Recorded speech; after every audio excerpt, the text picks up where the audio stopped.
back again. Before we go on to do our box corners, what we need to do is to remove all of this basted foam from the side seams.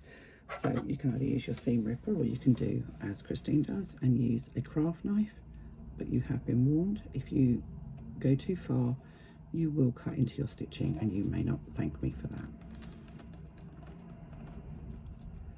If you are going to use a craft knife, please make sure it's a nice sharp one.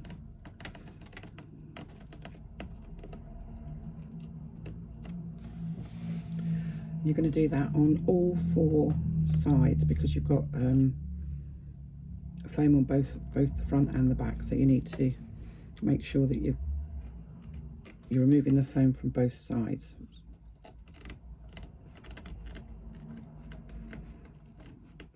Obviously, if you've used fleece, this bit you can just go grab a cup of coffee, get a bit of cake and watch what we're doing.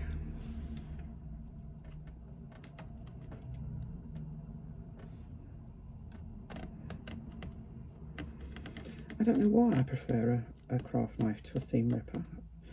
I've never been great at using the right thing for the right job. How many of you use knives for screwdrivers? I don't know how many times my husband's gone in the drawer in the kitchen and gone to get the knives out to lay the table and said, "What's happened to this knife?" "Oh, I don't know, dear. It's all kind of bent over at the end, or I've tried to undo a screw with it." Good job we don't have expensive cutlery, eh? So there we go, I've removed my basting stitch and I'm now just going to trim out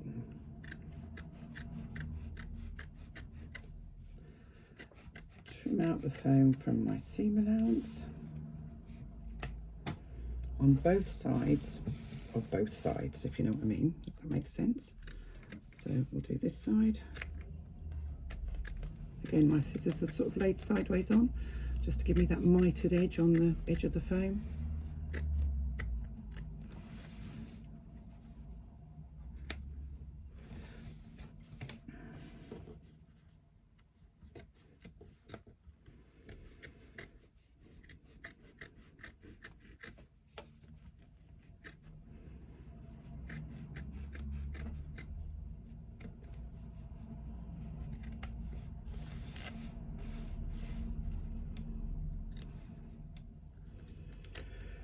And what will happen if you leave the foam in? It will mean that the seam on the side of your pouch will always kind of look like it's pushed in slightly, because the foam will keep the seam from sitting level on the side of your pouch. It's not an unattractive look, but it's not the most attractive look. Now for me, I like to pop my hand into that hole at the bottom of my lining, open my pouch up and actually open those side seams and press them. Now I do that usually with just my hand inside, because I've got kind of asbestos hands, so do be careful if you're going to do this, because it will be hot. The foam gives me some sort of insulation, so I'm actually not too bad, but it does finish the look of your pouch quite nicely if you can press those side bits open. Likewise on the lining, so you can see that's now pressed open, and likewise on the lining, if you press those side seams open, you'll get a better finish. You could try putting a pressing ham inside of your bag to do this with. If you've used just fusible fleece, there you go. So what I generally do is I wrap a tea towel around my hand and then stuff it in. So I'm using my hand like a sewing ham, like a pressing ham. So I'm now just going to do the ones on the lining. And as I say, I do have hands that will tolerate a lot of heat. So do be careful if you're going to do this, or when you do this, because I think it will make a huge difference to your finished project if you do.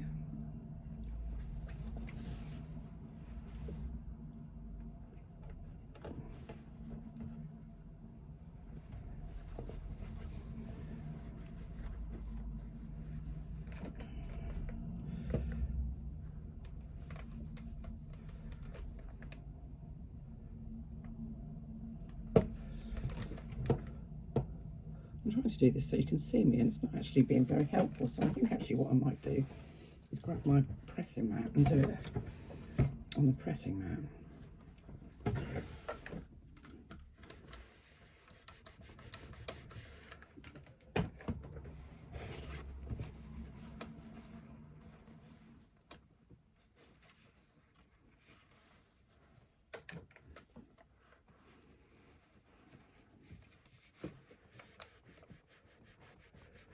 There we go. Right, so now I'm going to pop my hand into that hole at the bottom of my lining, up through into my exterior panels. I'm just going to splay my fingers inside, which you can see will just create that little, almost like a little diamond. It's like something, like a goldfish or something. And what you want to do is, once you've got it open and together, is take your finger, take your hand out, take your fingers and just press it together. And what you want is for those seams, so the seam on the side and the seam on the bottom, to sit. I've got threads all over the place here. This is the trouble with using denim, is it frays like a devil. Just get rid of those thready bits that are driving me nuts. And match up your seam on the bottom with your seam on the side. Oop. Flick a clip across the room, and just pop a clip in just to hold it in place. Do exactly the same thing with the other bottom corner on the other side of your pouch, making sure your seam allowance is open on both the bottom and on the side, matching them up and clipping them. Now once you've got them matched up and clipped, you're going to stitch across. So you're going to stitch across here at a 3/8 of an inch seam allowance. If you've used foam, this can be a little bit bulky, but it's perfectly doable. If you've used fusible fleece, obviously it's not in this part of the pouch, so you don't have to worry too much. This should just be a couple of layers of fabric and a couple of layers of woven interfacing. Now I've gone back across that twice to make sure that it's really secure, and then I'm going to trim off the seam allowance by about half, so we haven't got too much bulk in that corner. And you can see my seam allowance is all nice and open. I'm going to do exactly the same thing on the other side.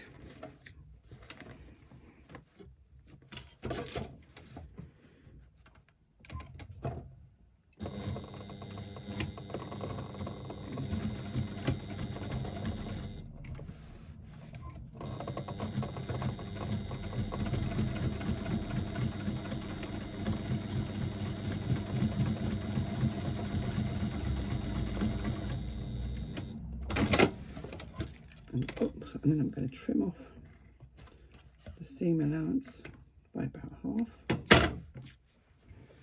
And that's the boxed corners on the bottom of your pouch completed. Now we have the ones to do on this lining panel.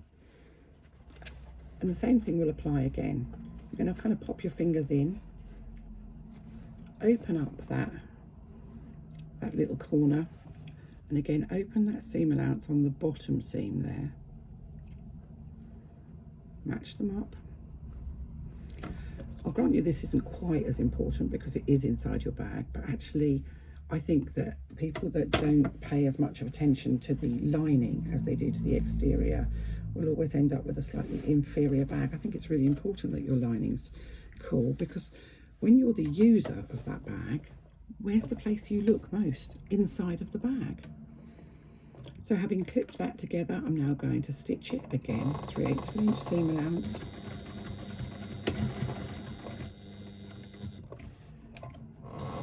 Keeping my seam allowances open. And I've gone across there twice, and then I'm just trimming down the seam allowance. And we're going for the last corner now. Again, say popping my hands in just to open up that that corner, matching up the top seam with the side seam, opening up that bottom seam allowance, and you can see that that's all butted up nicely.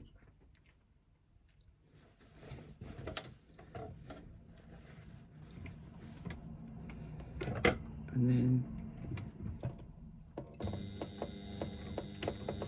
stitching it 3/8 of an inch seam allowance.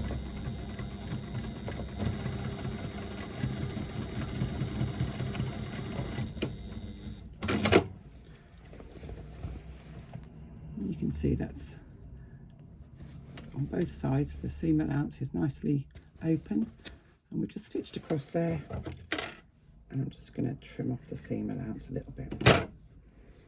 And now is the moment of truth. Now, it's often referred to as birthing, and there's a good reason for that. So I'm going to put my hand into the bottom of my bag. I'm going to grab, you can see I'm grabbing the bottom part of my bag, and I'm going to pull it back through that hole that we've left in the bottom of our lining. And I'm going to very slowly and carefully ease it through.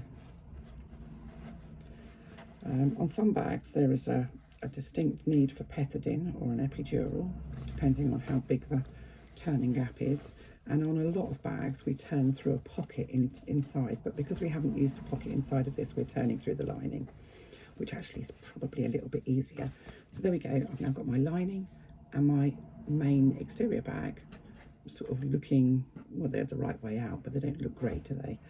I'm going to put my hand back into that hole in the bottom of the lining. I'm going to use my fingers inside to push out those corners, to push it into shape. So get your fingers, push them right into those corners, so you've got nice corners. You can push out the end here where your zipper tab is with your finger inside, and then, oh, lost that.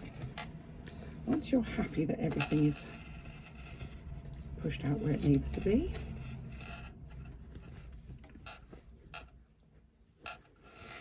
take that gap at the bottom where you left in the bottom of your lining and make sure that you fold the seam allowance in towards the wrong side, and just match up the edges on that turning gap that you left.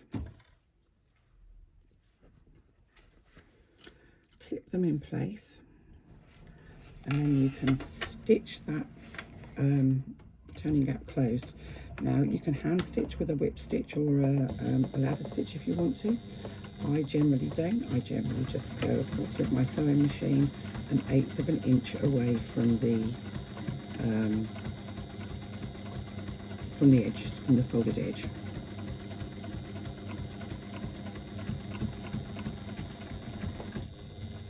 Make sure you back stitch a couple of stitches at the beginning and the end, and trim off any of your stray threads, and then you can push your lining back inside of your pouch, pushing your fingers down into those corners again to make sure that your lining is sitting right inside.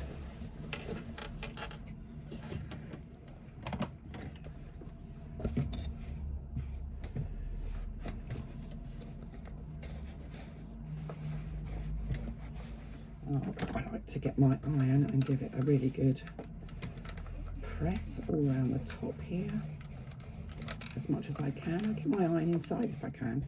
I have got one of those little mini irons which I do use occasionally, which I probably will do later on with this actually, because I think it's important that everything is pressed really well. This will help your lining to sit properly.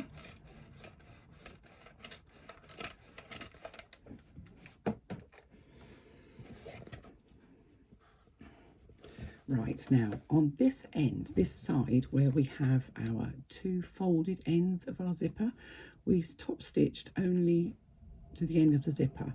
What we're going to do now to stop any kind of lining showing is pushing that lining right into the bag so you can only see the exterior fabric, we are going to top stitch between those 2 points, so the end of that top stitching to the beginning of that top stitching. And again, I like to leave a long thread so that I can bury my ends.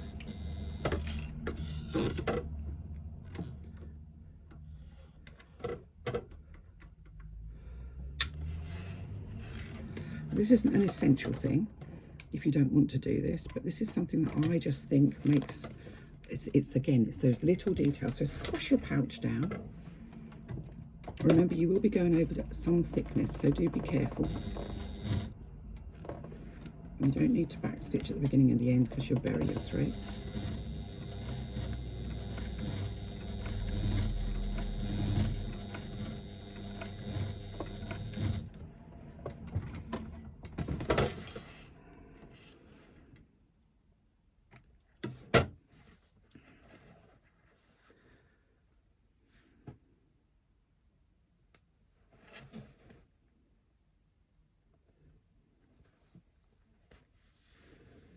So I'm just taking the threads from the outside,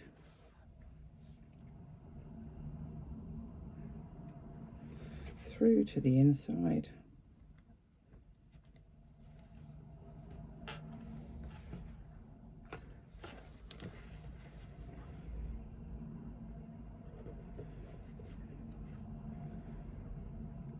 doing a couple of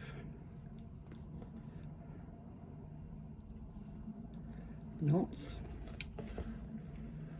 and then because I haven't got an opening to go through anymore, I'm just going to push my needle with those threads on into my lining, and I'm going to come out about 1 inch away. Well, it depends how long your needle is really, and just trim off those threads, being careful not to cut your lining. And your ends are now buried within your lining so you don't see them. Same on the other side, just do a couple of knots just to secure those threads.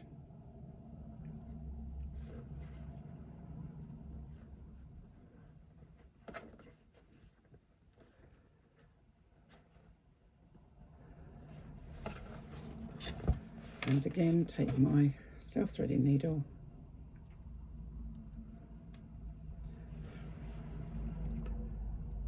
and I'm actually going into one of the stitch holes, so I'm not actually adding an extra stitch or anything like that. Coming out about 1 inch away, pulling those threads through, and trimming them off. Right, so at this point you can actually get your iron onto the outside and press all those side seams from the outside and the bottom.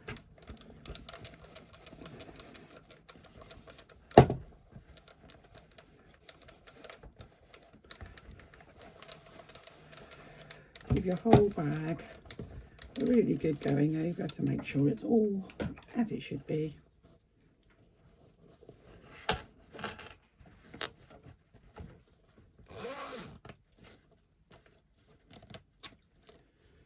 And there she is. I've got threads everywhere stuck to it. But that is your finished twist pouch. As I say, this one has extra twists on the front. You can use as many as you like. This one's got 9. You can take out an extra couple on either side if you wanted to. So you could go probably 13 is your maximum, I would have said, because you don't want them to be on the sides here because they will just stick out a little bit and look a bit odd. You could put them on the back as well if you wanted to, so you could have like a double-sided jobby. But this gives you, you've got your zipper tab on the end there, which gives you a nice finish to your zipper. Your zipper is nice and straight. Look at that. I'm really pleased with that. I hope you will be too.